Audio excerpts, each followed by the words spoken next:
नमस्कार, आदाब, सत श्री अकाल। मैं हूं आपका दोस्त शैलेश अरोड़ा, यानी कि आप मेरे इंतजार में बैठे हैं, मैं जानता हूं। और एक बार फिर से हाजिर हूं लेके वही हंसी खुशी का खजाना, जहां पे हंसी भी है, खुशी भी है, आनंद भी है, मुस्कुराहट भी है, ठहाके भी है, कविताएं भी है, तालियां भी है और है आपकी वाह। क्या बात है। जिंदगी में हंसी बड़ी जरूरी है साहब, लेकिन क्या करें, किसी ने बहुत ठीक कहा कि या तो दीवाना हंसे या वो जिसे तौफीक दे, वरना इस दुनिया में आके मुस्कुराता कौन है। हंसी तो बिल्कुल सपने किसी चीज हो गई है साहब। चलिए चलिए चलिए, बात हंसी की चली है और सपनों की चली है, तो मैं उसे बुला लेता हूं कि अगर ज्यादा देर तक नहीं बुलाया तो हो सकता है वो खड़ी खड़ी सपनों में खो जाए। बुलाते हैं मेरी को होस्ट नेहा के मेहता को।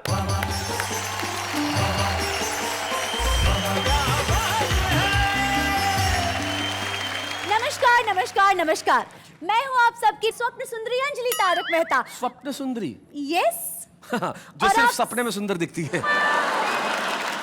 ऑफ कोर्स जी, एपिसोड है सपनों पे, तो स्वप्न सुंदरी ही सही जी। और आप सबका स्वप्नों से सुंदर शो में स्वागत करती हूँ, जिसका नाम है वाह वाह क्या बात है। सपने हर आदमी देखता है और उसे देखने भी चाहिए।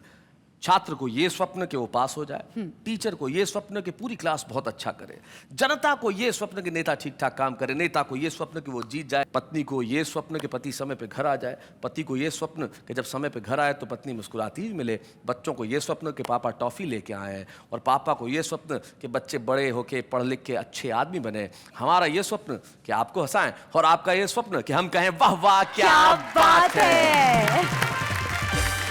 तो तुझे लागे ना नजरिया, ओढ़ ले चुनरिया, फिर निगाहें मेरे दिल पे गिराए रे बिजुरिया, बिजुरिया, फिर निगाहें मेरे दिल पे गिराए रे बिजुरिया, बिजुरिया।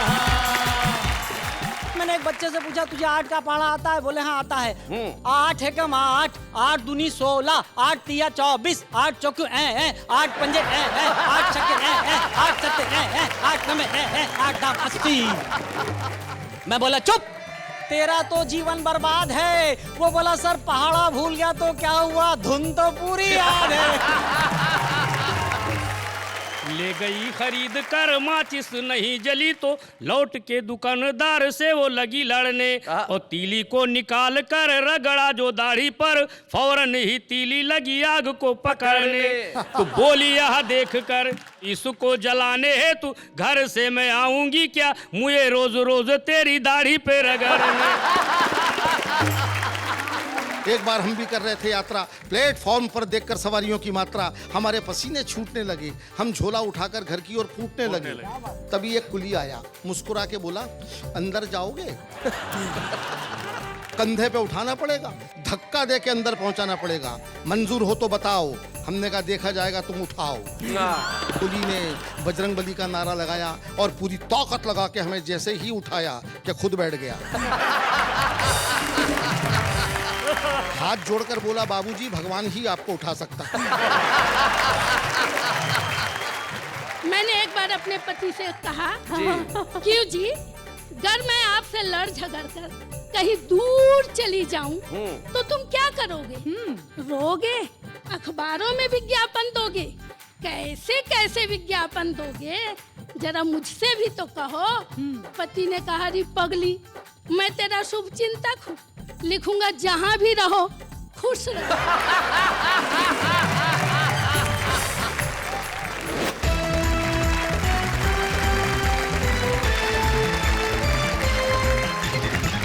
तो ये मिलकर कहते हैं एक बार वाह वाह क्या बात है।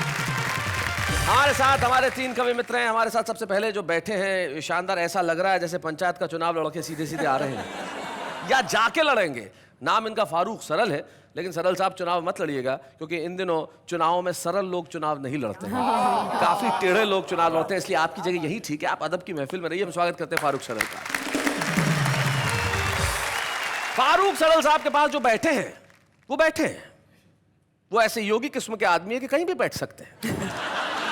इतने अद्भुत व्यक्ति हैं प्रदीप चौबे कि एक बार इनके 15 शिष्य थे और 15 शिष्यों को इन्होंने कहा कि रास्ते में जाना और कहीं कोई महिला दिख जाए तो महिला को देखना मत, बस मुंह से कहना राम राम राम। अब इनके शिष्य भी इनकी तरह 15 ही शिष्य निकले और एक शिष्य की अचानक आवाज आई राम राम राम, तो बाकी 14 एक साथ बोले कहाँ है कहाँ है कहाँ है। जैसे गुरु वैसे चेले, तो ये हमारे मठाधीश हैं हास्य के, जो प्रदीप चौबे जी यहाँ पे बैठे हैं। उनके पास जो बैठे हैं वो भी इसलिए बैठे हैं कि ये विवादास्पद ढांचा है। एक ऐसा व्यक्ति जिसकी आंखों में करुणा और रुदन का ऐसा स्थायी भाव है, जिसे देख के ये लगता है कि उसका जन्म केवल चंदा लेने के लिए हुआ। लेकिन दिनेश दिग्गज एक अद्भुत व्यक्तित्व है और हमारे बड़े ही कमाल के कवि हैं। और इस आत्मविश्वासी कवि को मैं सबसे पहले इस मंच पे बुलाना चाहता हूं कि दिग्गज जी जरा आइए, कुछ सुनाइए, और भाई आप लोग जरा तालियां बजाइए।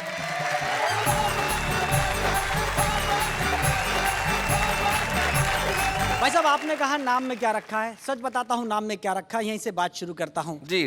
कि सत्य प्रकाश झूठ बोलते बोलते थक गया, सत्य प्रकाश झूठ बोलते बोलते थक गया जी। शांति प्रकाश पता नहीं क्या क्या बक गया, रोशन लाल जीवन भर अंधेरों से हारा, सुखराम सदा रोता हुआ मिला, मांगी लाल नोटों पे सोता हुआ मिला, क्या बात। मिश्री लाल ने आज तक मिठाई का स्वाद नहीं चखा है। इसीलिए तो कहता हूँ भाई साहब, नाम में क्या रखा है। भाई बहुत अच्छे, बढ़िया बढ़िया भाई, वाह वाह वाह वाह। अलग अलग ढंग से बातें होती है। आप तो भाई साहब बहुत अच्छे स्कूलों में पढ़े, नेहा जी आप और ज्यादा स्कूलों में अच्छी पढ़ी। मैं तो उन स्कूलों में पढ़ा जहां पर मैं रेस में अकेला दौड़ा फिर भी सेकंड आया। अच्छा। तो मैंने टीचर से पूछा कि मैं सेकंड क्यों आया, वो बोले जिसे फर्स्ट आना था वो आज स्कूल नहीं आया। वैसे तुम रेस की बात कर रहे थे, मुझे याद है प्रदीप चौबे जी एक बार अपने घर में मोबाइल फोन लेके घुसे दौड़ते हुए। बीवी ने पूछा कैसे, बोले रेस में जीत के आया हूं। तो बोले सेकंड कौन आ रहा है, बोले जिसका मोबाइल है। यहाँ मेरे युवा दोस्त बैठे हुए, उन्होंने स्कूलों में पढ़ा होगा 8 का टेबल, 8 1 जार 8, 8 2 जार 16, जो भी आपने पढ़ा। हम जब स्कूलों में पढ़ते थे तो हमें पढ़ाया जाता था 8 एकम 8, 8 दूनी 16, 8 तिया 24। देखिए मैंने एक बच्चे से पूछा तुझे 8 का पहाड़ा आता है, बोले हाँ आता है। उसने मुझे सर 8 का पहाड़ा किस ढंग से सुनाया। 8 एकम 8, 8 दूनी 16, 8 तिया 24, 8 चौकू 8 पंजे 8 छक्के 8 सत्ते 8 नमे 8 दाम 80। मैं बोला चुप, ये बीच में क्या करता है, तेरा तो जीवन बर्बाद है। वो बोला सर पहाड़ा भूल गया तो क्या हुआ, धुन तो पूरी याद है। अच्छा, ड्राई सब्जेक्ट में से हंसी निकालते हैं भाई साहब हम जी। ब्लैक बोर्ड पर मैंने एक शब्द लिखा इलेक्ट्रिसिटी। सर आप बताइए इसमें कोई हंसने की बात थी क्या? बात ही नहीं है। एक बच्चे से मैंने पूछा, वो स्टेमर करता था, तुतलाता था, अटकता था। मैंने कहा बेटे क्या लिखा हुआ है, बोला मास्टर जी इलेक्ट्रिसिटी। मैंने कहा ये फ्यूज बल्ब है, इसे बोलना नहीं आता। 3 दिन बाद उसकी मम्मी आई, मैंने कहा आपका बच्चा इलेक्ट्रिसिटी को इलेक्ट्रिसिटी बोलता है, पूरी क्लास हंसती, अच्छा नहीं लगता। उसकी मम्मी कहने लगी मास्टर जी माफ कर दो ना, बच्चा छोटा है, इसकी कैपेसिटी ही कितनी है। अरे मैंने कहा बल्ब फ्यूज नहीं है, स्विच खराब है। 4 दिन बाद पिताजी आए, मैंने कहा आपका बच्चा इलेक्ट्रिसिटी को इलेक्ट्रिसिटी बोलता है, आपकी पत्नी कैपेसिटी को कैपेसिटी बोलती है, पूरी क्लास हंसती, अच्छा नहीं लगता। उसके पिताजी कहने लगे मास्टर जी बात बहुत छोटी सी है, पर फोकट की पब्लिसिटी मत करो यार। मैंने कहा ना बल्ब फ्यूज है ना स्विच खराब है, पावर हाउस में ही फॉल्ट है। मैंने उस बच्चे से कहा तुम्हारे घर में कोई और है, बोले दादाजी हैं 80 साल के। मैंने कहा भेजो उस आइटम को भी चेक करेंगे। दादाजी आए, नमस्कार। मैंने कहा नमस्कार, क्या हो गया? मैंने कहा आपका पोता इलेक्ट्रिसिटी को इलेक्ट्रिसिटी बोलता है, आपकी बहू कैपेसिटी को कैपेसिटी बोलती है, आपका बेटा पब्लिसिटी को पब्लिसिटी बोलता है, पूरी क्लास हंसती है, अच्छा नहीं लगता। बोला मास्टर जी ये तो सब जाहिल और गंवार हैं, इन्होंने यूनिवर्सिटी का कभी मुंह ही नहीं देखा। और हकीकत है साहब, शिक्षा क्या हो गई है जी। पुराने जमाने में होता था कोई बच्चा स्कूल नहीं आता था तो स्कूल से 4-5 बच्चे जाते थे, उसके हाथ पैर पकड़ के उसे ऐसे ऐसे करके लाते थे, आंचलिक भाषा में कहते हैं टांगा टांगा टोली टोली करके लाते थे जी। ये दृश्य खत्म हो गए, शिक्षा के प्रति अनुराग खत्म हो गया। लेकिन मैंने आज से 4 दिन पहले मेरे शहर में ये दृश्य देखा, 4-5 स्कूल के विद्यार्थी एक को ले जा रहे टंगा टोली करके। मैंने कहा क्यों, ये विद्यार्थी क्या स्कूल नहीं आ रहा है? बोले ये विद्यार्थी नहीं है, मास्टर है। 1.5 महीने से नहीं आ रहा, मिड डे मील खा के जाता वहीं रह जाता है। अभी मैंने नई कार खरीदी, जब लेकर निकला तो अचानक बंद हो गई। मैंने सोचा शायद पेट्रोल खत्म हो गया होगा। सामने ही मेरे मित्र रहते थे, मैंने कहा नरेंद्र जी शायद मेरी कार में पेट्रोल खत्म हो गया, कोई हेल्प करो। वो बड़ी गंभीर मुद्रा में अंदर गए और एक माचिस लेकर आए। मैंने कहा इससे क्या करूंगा? बोले पेट्रोल चेक कर लो। मैंने कहा इससे पेट्रोल कैसे चेक करूंगा? बोले सुनो, अगर कार में पेट्रोल नहीं हुआ तो तुम्हें पता चल जाएगा, और अगर हुआ तो कल न्यूज़पेपर के माध्यम से पूरे शहर को पता चल जाएगा कि पेट्रोल था। लोगों के मदद करने के तरीके बदल गए। बधाइयां कम मिलती है भाई साहब, आजकल धमकियां ज्यादा मिलती है जी। धमकियों पर एक कविता फारूक भाई, प्रदीप जी सुनिएगा कि पिछले दिनों एक धमकी भरा एसएमएस हमारे पास आया। एसएमएस पढ़कर सिर चकराया। लिखा था, दिग्गज जी हम आपके जीवन का सुख चैन तोड़ देंगे, अगर 50 लाख रुपया नहीं दिया तो आपका नाम किसी आइटम गर्ल से जोड़ देंगे। एसएमएस पढ़कर मैं हो गया पसीना पसीना जी। मैंने कहा बदनाम हो गया तो मुश्किल हो जाएगा जीना। मैंने मदद के लिए तुरंत एक नेताजी को फोन लगाया। ये मेरी सबसे बड़ी गलती थी। मैंने मदद के लिए एक नेताजी को फोन लगाया।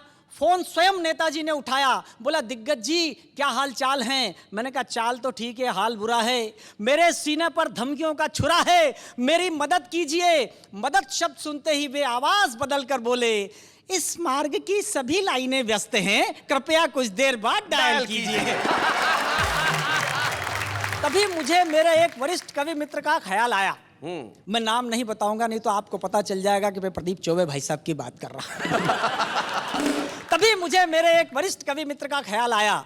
मैंने उन्हें फोन लगाया, कहा गुरु लोग हमें धमकियां दे रहे हैं, कोई मार्ग सुझाओ। वो बोले, मार्ग? हम तो हाईवे सुझा देंगे। जरा डीप में जाके समस्या बताओ। ओहो।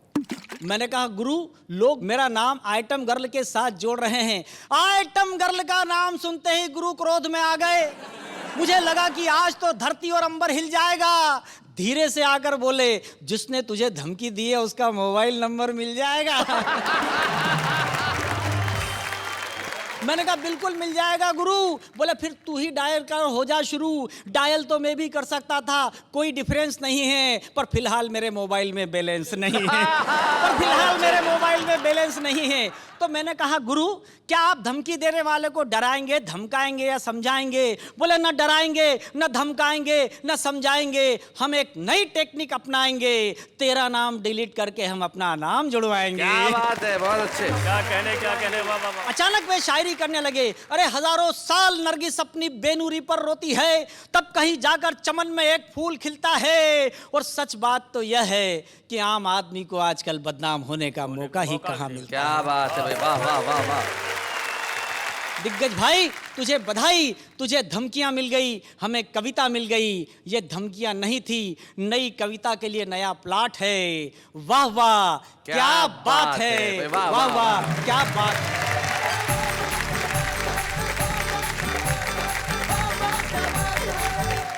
बहुत बढ़िया भाई दिनेश दिग्गज, आपने बहुत अच्छा सुनाया। दिनेश मेरा बड़ा पुराना ही विद्यार्थी है और मैं जानता हूँ कि इसको धमकियाँ ऐसी जिंदगी के अंदर आती रहती, लेकिन धमकियाँ सपनों में भी होती है। एक बीवी सुबह ही सुबह उठी तो पति ने धमका दिया। बोले, जो पड़ोस में सुनीता रहती है रात को मेरे सपने में आई थी। तो बीवी बोली, अकेले ही आई होगी? बोले, क्यों? बोले, उसका पति मेरे सपने में आया था। तो अगर धमकियां आप देंगे तो कई बार सामने से भी कुछ गड़बड़ हो सकती है, लेकिन कुछ लोग होते हैं जीवन में बड़े सरल होते हैं, उन्होंने कुछ लेना देना नहीं होता। तो आचरण, व्यवहार, कलम, कविता, सबसे सरल व्यक्ति को हम बुलाते हैं जिनका नाम फारूक सरल है। हम जोरदार तालियों से स्वागत करें।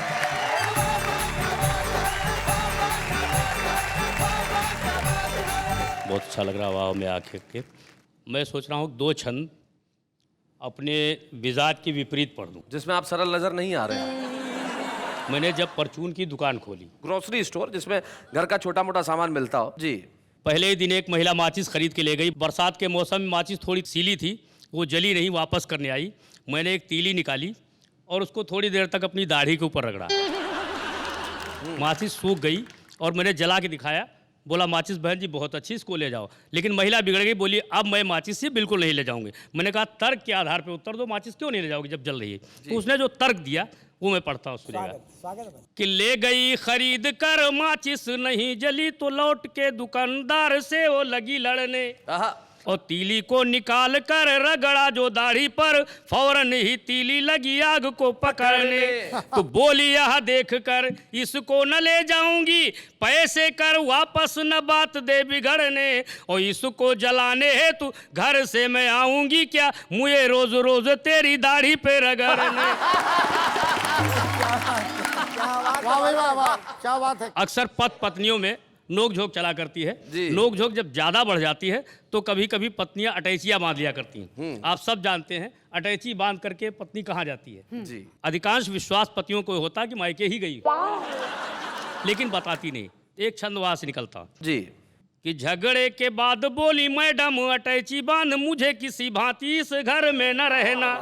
और मैंने कहा गुस्सा छोड़ो, पति पत्नी है हम, हमें मिलजुल के है सुख दुख सहना। वाह। बोली झुंझला के इस घर से तो उत्तम है मेरे लिए जाके किसी नरक में दहना।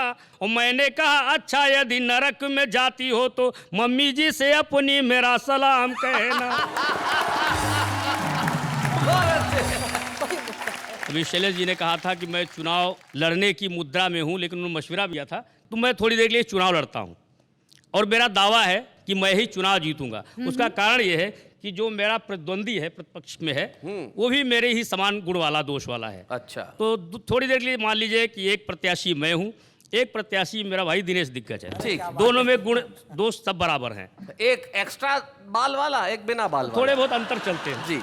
वो अनुपात बराबर हो जाता है। अनुपात बराबर हो जाए। जी। तो सुनेगा कि एक से बढ़कर एक लुटेरे, सब कुर्सी को खड़े हैं घेरे, एक दूजे पर आंख तरेरे, चोर चोर भाई मौसेरे। वाह। इस कुर्सी पर हम बैठेंगे कहीं और तुम किसको हमारे सिवा, बोलो चुनोगे तुम किसको हमारे सिवा, बोलो चुनोगे तुम किसको। पहली समानता, थोड़ा बहुत अंतर शब्दों का हो सकता है लेकिन अर्थवत्ता और गुणवत्ता दोनों की बराबर। जी। कि मैं झगड़ालू ये है लड़ाकू, मैं चंगेजी हूँ ये हलाकू, मैं हूँ छुरी और ये चाकू, मैं भी डाकू ये भी डाकू। क्या बात है। और दोनों देश को ही लूटेंगे, चुनिए चाहे जिसको हमारे सिवा, बोलो चुनोगे तुम किसको हमारे सिवा, बोलो चुनोगे तुम किसको। कि राजनीति का एक कहरा, राजनीति का एक कहरा, अपना मकसद एक ही ठहरा, दोनों का संबंध है गहरा, मैं हूँ अंधा ये है बहरा। क्या बात है। दोनों नहीं सुने देखेंगे, रोज चाहे सिसको हमारे सिवा, बोलो चुनोगे तुम किसको हमारे सिवा, बोलो चुनोगे तुम किसको। ये लड़ाई झगड़े सिर्फ थोड़ी देर के होते हैं, उसके बाद फिर हम एक हो जाएंगे। कि बस चुनाव भर हम्मा हम्मा, बस चुनाव भर हम्मा हम्मा, धमा चौकड़ी धम्मी धम्मा, जीत गए तो दम्मा दम्मा, वल्ले वल्ले छम्मा छम्मा। क्या बात है। एक करेगा वहाँ भांगड़ा, एक करेगा डिस्को हमारे सिवा, बोलो चुनोगे तुम किसको हमारे सिवा, बोलो चुनोगे तुम किसको। भाई क्या बात है।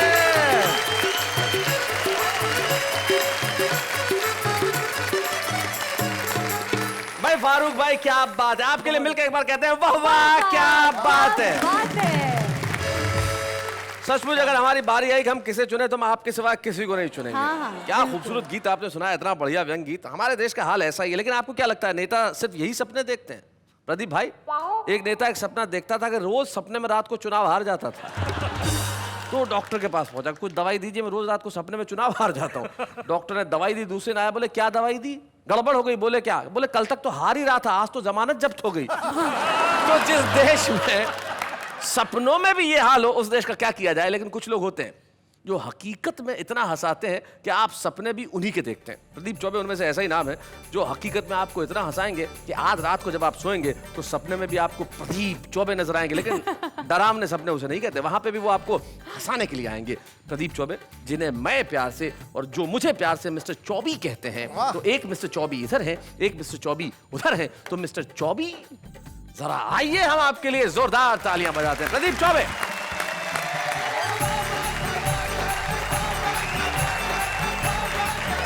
बड़ी मुसीबत होती है कवियों की, और ख़ासकर हास्य कवियों की। जो थोड़ा बहुत नाम मिल जाता है, लोकप्रियता मिल जाती है, तो उनके लिए संकट भी होता रहता है। मैं कॉलेज में कविता पढ़ने के लिए गया, कवि सम्मेलन में गया, तो वहाँ का एक नौजवान जो स्टूडेंट था वो मेरे पास में आके मेरे काव्य पाठ से पहले बोला कि प्रदीप जी, आपको तो हम सुनते रहते हैं, लेकिन आपसे पहले अगर मैं 2 मिनट की पढ़ दूँ तो क्या मुझको आज्ञा देंगे, अनुमति देंगे। मैंने दया की उस पर, मैं कहा पढ़ ले भाई। मैं कहा 2 मिनट रहेगा ना? हाँ बोले, भरोसे का आदमी हूँ, मगर माइक अच्छे अच्छों को नहीं छोड़ता साहब। मेरे पढ़ने के पहले 2 मिनट के लिए आया हुआ कवि, उसने जो कुछ किया वो इस कविता का विषय है। सुना। केवल 2 मिनट के लिए आया हुआ कवि जब 2 घंटे कविता पढ़ गया तो पीछे बैठे हुए कवियों का मानसिक संतुलन बिगड़ गया। एक ने उसका कुर्ता पकड़ के खींचा। कुर्ता काफी पुराना था, कुर्ता काफी पुराना था, आधा हाथ में आ गया। फटा हुआ कुर्ता देख के कवि ताव खा गया, पलट के बोला क्या कुर्ता ही फाड़ दिया? 1 घंटा और पढ़ूंगा। और वो फिर शुरू हो गया। कवियों में टेंशन भी दोबारा शुरू हो गया। बड़े कवि ने छोटे कवि से कहा ये कुर्ते से नहीं मानेगा।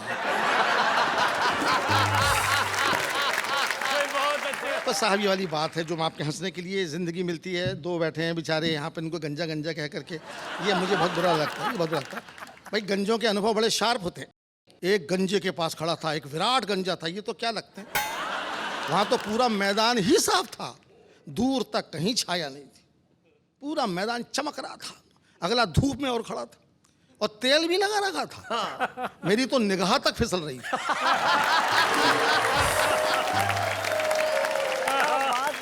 लेकिन उसके गंजत्व से आकर्षित होकर के मैं उसके पास पहुंच गया कि शायद कुछ देखने को मिले। तो गौर से देखा, दिखा साहब उसकी खोपड़ी पे 2 बाल लहरा रहे थे। एक बाल सीनियर था, दूसरा जूनियर था। तो जूनियर बाल ने सीनियर बाल से कहा कि दादा अपन दोनों आपस में शादी कर लें तो ये मैदान लहलहा जाए। तो सीनियर बाल बोला ऐसा नहीं हो सकता भैया, इस देश में बाल विवाह पे पाबंदी है।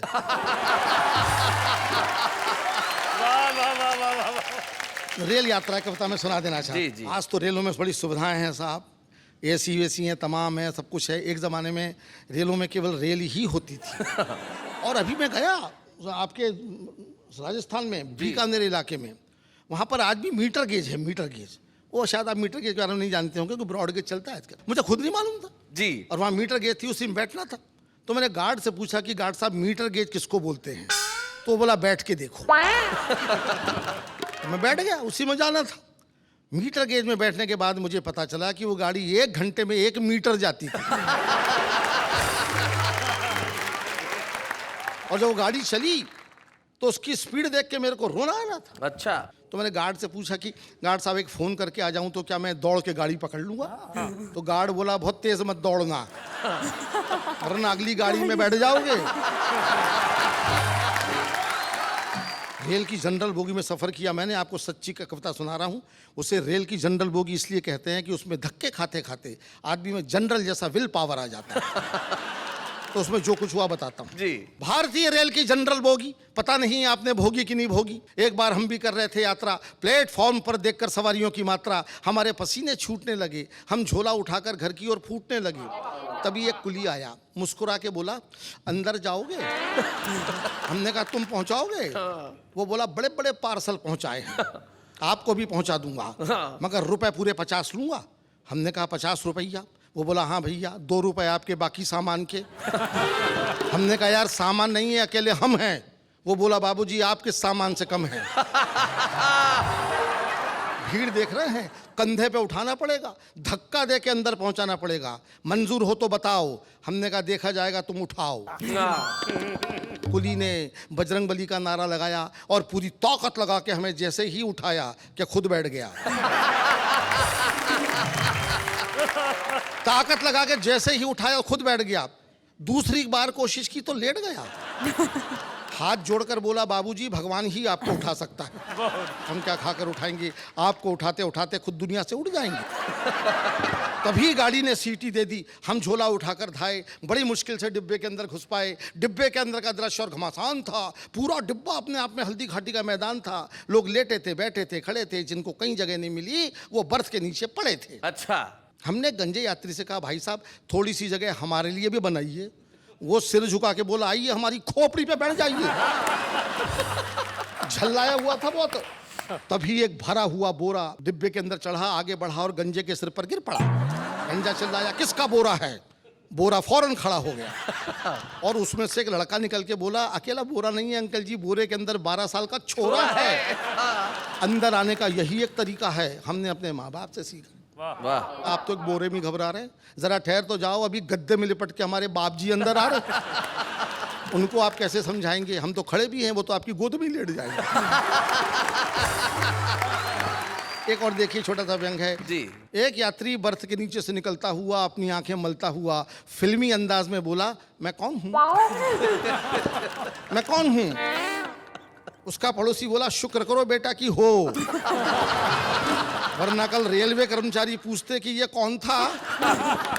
इतना सुनते ही पूछने वाला मौन था। मगर एक अंतिम सीन तो आपको जरूर अच्छा लगेगा, क्योंकि आपको भी ऐसा अनुभव आया ही होगा। अचानक गाड़ी बड़ी जोर से हिली, एक यात्री खुशी के मारे चिल्लाया, अरे चली चली। दूसरा बोला, जय बजरंगबली। तीसरा बोला, या अली। हमने कहा, गाड़ी तो बगल वाली जा रही है। गाड़ी तो बगल वाली जा रही है और तुमको अपनी चलती नजर आ रही है। प्यारे, सब नज़र का धोखा है। दरअसल ये रेलगाड़ी नहीं, हमारी ज़िंदगी है, और ज़िंदगी में धोखे के अलावा और क्या होता है, क्या होता है। क्या बात है, वाह वाह वाह।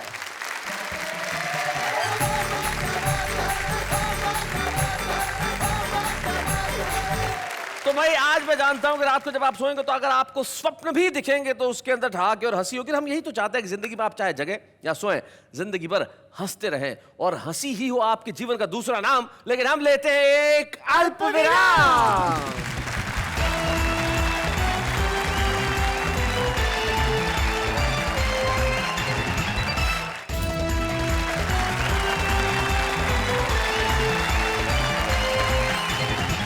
स्वागत है आपका उस कार्यक्रम में जहां पे आने का सपना देश का हर कवि देखता है, क्योंकि इस शो का नाम है वाह वाह क्या बात है। इस वक्त एक खास मेहमान को हम बुलाना चाहते हैं, एक ऐसा मेहमान जिसकी तरह गीत लिखने के लोग सपने देखते हैं, जिन्होंने जाने कितनी फिल्मों में गीत लिखे। एक बड़ा ही लोकप्रिय गाना हुआ था, सोनू निगम साहब ने अपने एल्बम में गाया था, बिजुरिया, उसके रचनाकार वो है। और सबसे बड़ी चीज ये है कि तिहरी प्रतिभा के धनी है। बहुत कम लोग होते हैं जो अच्छा लिखते हैं, बहुत कम लोग होते हैं जो अच्छा लिखते भी हैं और अच्छा गाते भी हैं, और उनके लिखे हुए गाने तमाम लोगों ने गाए। तो आइए उन्हीं से मिलते हैं, अजय झिंगरन।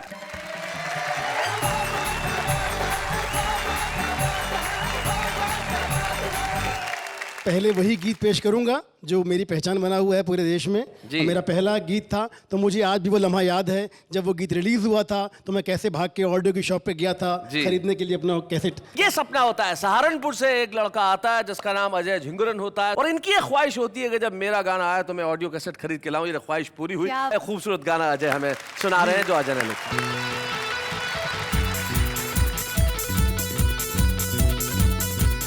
तुझे लागे ना नजरिया, क्यों ना ओढ़े तू चुनरिया। तुझे लागे ना नजरिया, ओढ़ ले चुनरिया। तेरे निगाहे मेरे दिल पे गिराए रे बिजुरिया, बिजुरिया। हाँ, तेरे निगाहे मेरे दिल पे गिराए रे बिजुरिया, बिजुरिया।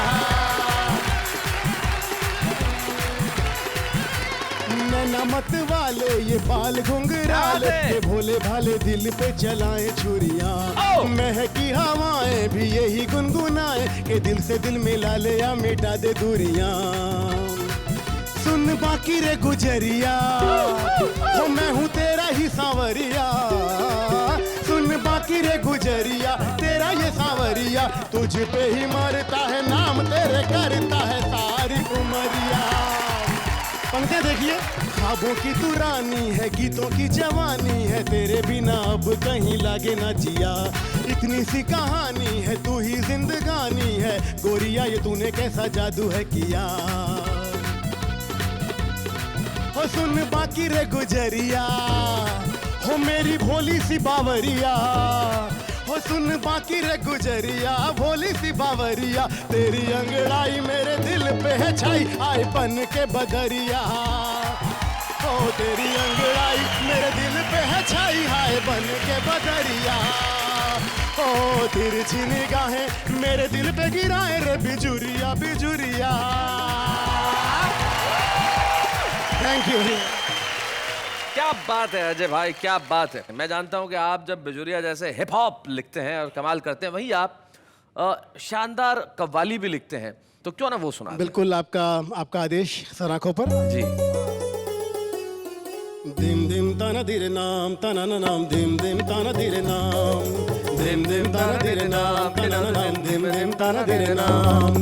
मुझ में ही छुप के छले जिया, मुझ में ही छुप के छले जिया, अरे मोरा पिया बहरू पिया, अरे मोरा पिया बहरू पिया, छब दिखला के कहाँ छुपा पिया, क्या बात है? मोरा पिया बहरू पिया, अरे मोरा पिया बहरू पिया।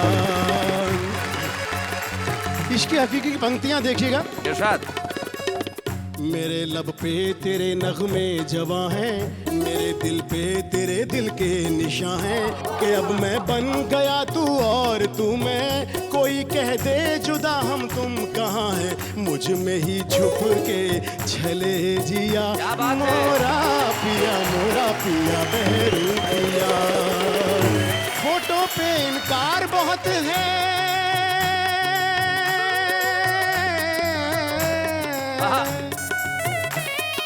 फोटो पे इनकार बहुत है, लेकिन तुमसे प्यार बहुत है, पहन लिया है रूप तुम्हारा मेरा ये श्रृंगार बहुत है, मुझ में ही छुप के छले जिया, मोरा पिया बहरू पिया। क्या बात है? झूठी दुनिया में बहलावे जिया, झूठी दुनिया में बहलावे जिया, मोरा पिया बहरू पिया, मोरा पिया बहरू पिया। क्या बात है यार, क्या बात है।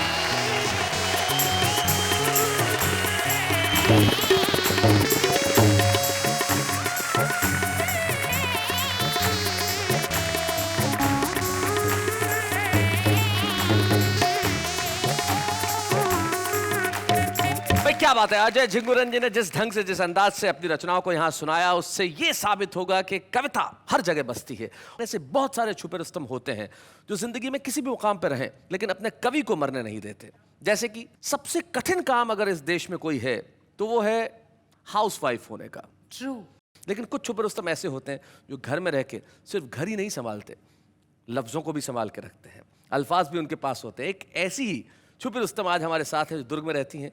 नाम उनका श्रीमती शशि दुबे है और मैं जानता हूं उनके पति को ये कह देना चाहता हूं कि आज ये छुपे रुस्तम के रूप में आ रही हैं, कल आपके लिए बहुत बड़ा चैलेंज होने वाली है। डॉक्टर शशि दुबे।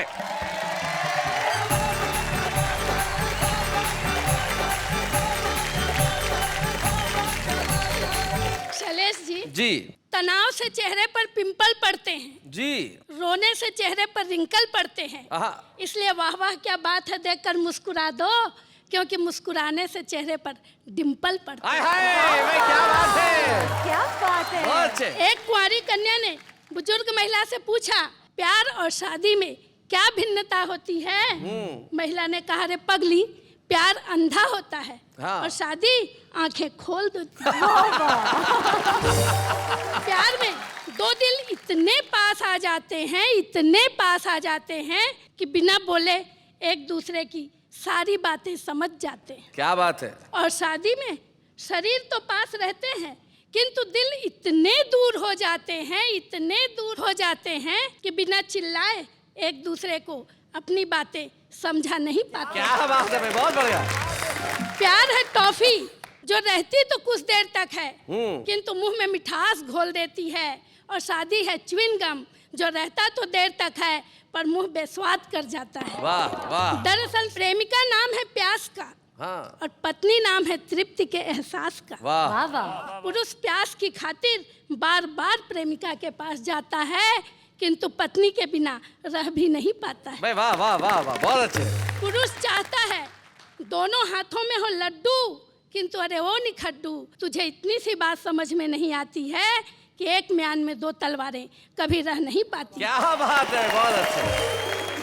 हर पत्नी की यही इच्छा होती है कि उसका पति उसे आई लव यू बोले, किंतु पति सब कुछ कहता है, बस यही 3 शब्द नहीं। यही बहुत अच्छे। यही जानने के लिए मैंने एक बार अपने पति से कहा, क्यों जी, अगर मैं आपसे लड़ झगड़ कर कहीं दूर चली जाऊं या घर से भाग जाऊं तो तुम क्या करोगे? रोगे, पछताओगे, मेरी याद में आंसू बहाओगे, अखबारों में विज्ञापन दोगे। कैसे कैसे विज्ञापन दोगे, जरा मुझसे भी तो कहो। पति ने कहा, री पगली, मैं तेरा शुभ चिंतक हूँ, लिखूंगा जहां भी रहो खुश रहो। जैसे ही पति प्रवचन सुनकर घर आया, आते ही पत्नी को गले लगाया। पत्नी हर्षाई, शर्माई, सकुचाई। अपने पति की यह अदा उसे बहुत पसंद आई। पूछा, क्यों जी, क्या गुरुजी ने रोमांस करने को कहा है? पति ने कहा, नहीं री पगली, अपने दुख को गले लगाने को कहा। एक पत्नी ने अपने पति से कहा, क्यों जी, जब हमारी नई नई शादी हुई थी तब तो आप बड़ा प्यार जताते थे। मैं खाना बनाती थी, आप मुझे प्रेम से निहारते थे, पहले मुझे खिलाते थे, फिर खुद खाते थे। अब आपके प्यार को क्या हो गया है? पति ने कहा, री पगली, अब तुझे खाना बनाना आ गया। शैलेश जी, अभी आप कह रहे थे सपने देखना चाहिए। तो मैं आपसे कहना चाहूंगी कि सपने भी सोच समझकर देखना चाहिए जी। एक बेरोजगार नवयुवक ने भगवान के सामने अर्जी लगाई, अपनी छोटी सी डिमांड बतलाई। हे भगवान, एक जॉब दे दे, एक बंगला, एक बड़ी सी गाड़ी जिसमें बैठी हो मेरे साथ कन्या कुंवारी। भगवान की कृपा से खुल गया उसका भी मुकद्दर और गर्ल्स कॉलेज की बस चला रहा है बनकर ड्राइवर।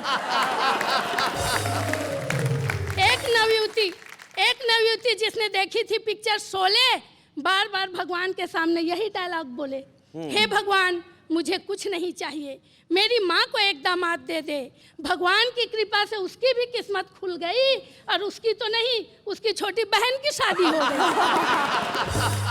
तो शैलेश जी, रोने से तो आंसू भी पराये हो जाते हैं जी, और हंसने से पराये भी अपने हो जाते हैं। इसलिए वाह वाह क्या बात है, देखते रहिए, मुस्कुराते रहिए, हंसते रहिए। क्या बात, वाह, क्या बात है भाभी जी। तो भाई शशि दुबे जी ने आज यहाँ पे कमाल कर दिया, जो छुपे रुस्तम के रूप में आई और जिस आत्मविश्वास के साथ कविताएं पढ़ी, निश्चित तौर पे अब ये छुपे रुस्तम नहीं रही। सारे मुल्क में प्रसिद्ध होने के लिए अब आप तैयार हो जाइए।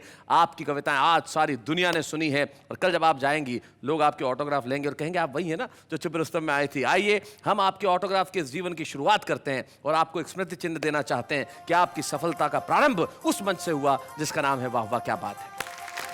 बच्चे हैं या बूढ़े हैं, नर है या नारी है, हंसी देने वालों के सब ही आभारी है, कविता सुनाने वाले अब सबके साथ है। क्या बात है। ऐसे बहुत सारे छुपे रुस्तम होंगे जो कविताएं सुनाएंगे यहाँ आके। आज तो वो छुपे रुस्तम है, लेकिन कल करेंगे सारे जगत में अपना नाम। लेकिन इस वक्त हम लेते हैं एक अल्प विराम।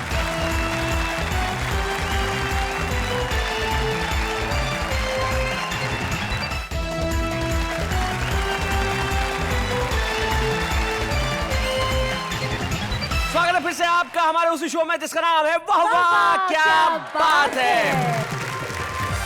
वैसे अब मुझे समझ में आ गया क्या? कि सपने वही देखने चाहिए जो साकार हो सके। ओके, यानी कि अब तुम एंकर बनने का सपना नहीं देख रही हो। वो सपना नहीं है। चलिए, सपने वही देखने चाहिए जो साकार हो सके, लेकिन सपने जरूर देखने चाहिए और ये कभी तय नहीं करना चाहिए कि मैं जो सपना देख रहा हूं वो साकार होगा या नहीं, क्योंकि सपना देखना मेरा कर्तव्य है और उन्हें साकार करना उसकी जिम्मेदारी है। लेकिन उसकी जिम्मेदारी निभाने से पहले हमें अपना परिश्रम तो करना पड़ेगा। और इस देश का आम आदमी जो है वो बड़े सपने देखता है, हकीकत में बातें कड़वी कड़वी कहता है, लेकिन सपने बड़े अच्छे देखता है। अब उनके सपने और हकीकत की बातें क्या होती है जरा देखते हैं। उम्र काफी नादान है मेरी, हंस के जीने की पहचान है मेरी, दिल दुखों से भरा हो आपका तो मेरे पास आइए, दिल रिपेयर करने की दुकान है मेरी। हार से पहले मैं उम्मीद क्यों छोड़ूं? दया बोला पेमेंट सबको मिलता है, दरवाजा हमेशा मैं ही क्यों तोड़ूं? गॉड ने दिन बनाया और नाम दिया आफ्टरनून, रात की रोशनी बनाई और नाम दिया मून, सोच समझ कर तुम्हें बनाया और नाम दिया कार्टून। उंगली में चुभी सुई, अरे उंगली में चुभी सुई, उई उई उई उई। हरो फूल बरसाओ, मेरा दोस्त आया है, होठों पे मुस्कान, गली में महक लाया है, जिसे थी पानी से एलर्जी, आज वो साबुन से नहा के आया है।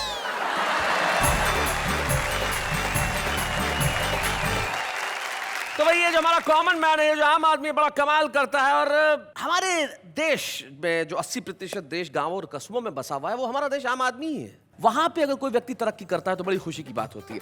दिनेश दिग्गज एक ऐसे व्यक्तित्व का नाम है, एक ऐसा कवि जिसने बहुत मॉडरेट अपनी शुरुआत की, लेकिन तरक्की की राह पे वो बढ़ता चला गया।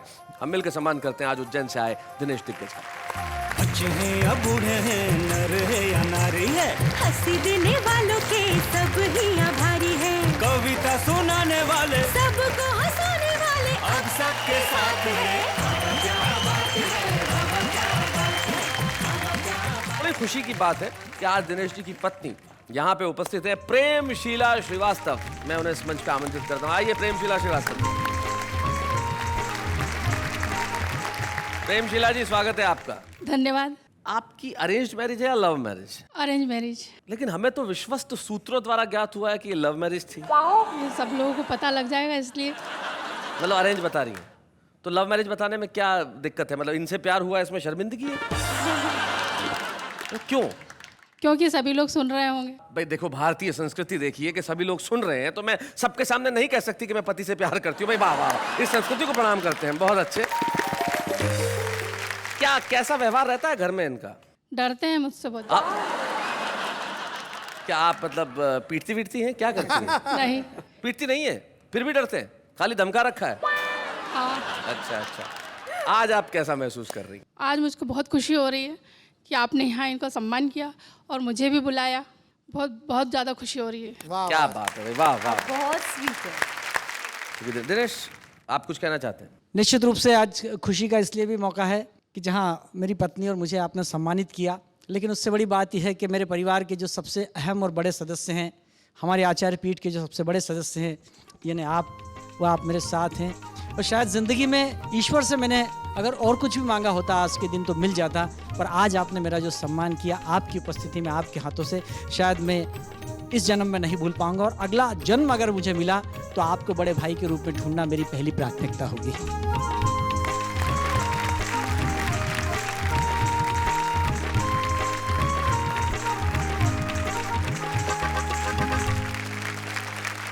दिनेश, मैं आपको ये कहना चाहता हूँ, आप, प्रेमशीला, फारूक भाई, प्रदीप चौबे या तमाम वो कवि जैसे शशि जी यहाँ आई आज और उन्होंने छुपे रुस्तम के रूप में कविताएं पढ़ी, या अजय जी आए, हम तमाम लोग हिंदुस्तान की आत्मा में से निकले हुए लोग हैं। इसलिए तमाम वो लोग जो चाहे छोटी जगहों पर रहते हैं, लेकिन उन्हें जाते जाते एक शायर के 2 शेर कहना चाहता हूँ। आप कहीं भी रहें, लेकिन अगर आप में सपने देखने की हिम्मत है, उन्हें सच बनाने की ताकत है, तो आगे बढ़िए।